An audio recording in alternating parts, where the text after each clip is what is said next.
So this isn't like the usual junk you see on the channel. This is my 2013, well, let me correct myself there. This is my wife's 2013 Ford Focus ST. And the Ford Focus ST seems to be one of the internet's favorite cars, which I totally get. It checks all the boxes. It's fun, it's quick, it's affordable, you can fit everything in it. You get great mileage, like we're averaging about 26 right now. Now this particular one, my wife and I have owned for about 8 or 9 months, something like that. And we really haven't had to do anything to it. When we got it, it already had a bunch of work done to it. It's on lowering springs. It's about an inch lower than stock. Also put a mount-tuned catback system on it, so it sounds really good.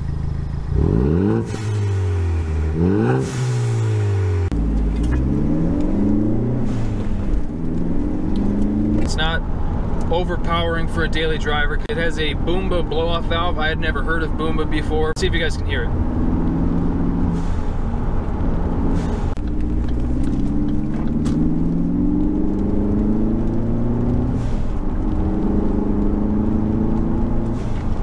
Anyway, there are countless videos on the internet talking about how great the Focus ST is and how amazing it is, and it is. Both the Focus and the Fiesta ST, I think, are fantastic cars.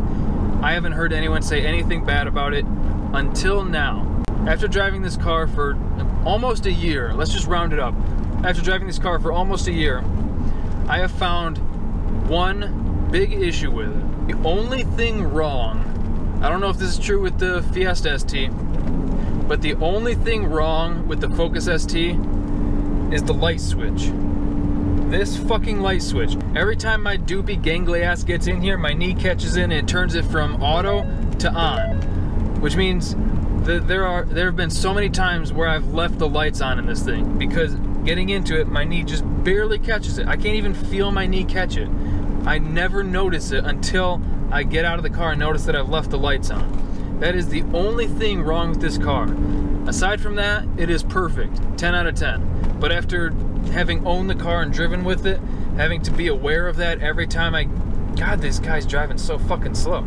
And I know that's a superficial thing to be complaining about, but when it's something that you experience every day, it's just one of those little things that just keeps building up over time and just frustrates you. But aside from that, 10 out of 10, fantastic car, would recommend, but that's just something to keep in mind. Now I know that there's going to be a lot of people commenting saying that you're just being a bitch, it's not that big of a deal, but I want you to really think about this for a second. That is the only thing that I'm complaining about with this car. After having driven it for almost a year, that is the one thing that I've found wrong with it. I think that is just phenomenal when you think about it. That this car is so good that I'm nitpicking over a light switch. Think about that for a second. Anyway, hope you guys enjoyed the video. I know it was a quick, just kind of bullshit one, but I've been super busy lately, and yesterday I took kind of the day off to rebuild my front deck, and it was the first really nice day we've had in Michigan, and I wasn't mentally prepared for that. I got super excited, and I just got fucked up by the sun. So even just shifting the car just hurts my shoulders, so I'm just kind of phoning it in on this one. But if you have any suggestions for other videos you want to see, stuff with the GMC, the Mazda, anything with this, if you'd like to see anything with this, or maybe the Dodge, let me know in the comments below. If you want to see any videos with anything I just talked about, you can click on one of these guys over here. If you haven't subscribed yet, I really recommend it. You can click on my little mug over here, and I will see you guys next time.